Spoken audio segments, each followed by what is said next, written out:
శ్లోకము 2 ఏవం పరంపరాప్రాప్తమిమం రాజర్షయో విదున్హ సకాలేనేహ మహతా యోగో నష్టః పరంతప.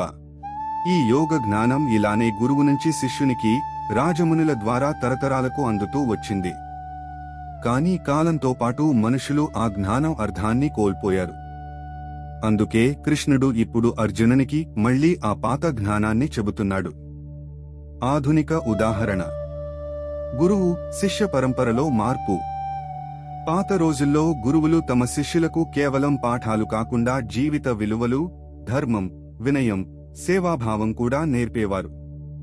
కాని ఇప్పుడు చదువు ఒక పరీక్షలు పాస్ అవ్వడానికి మాత్రమే మారింది.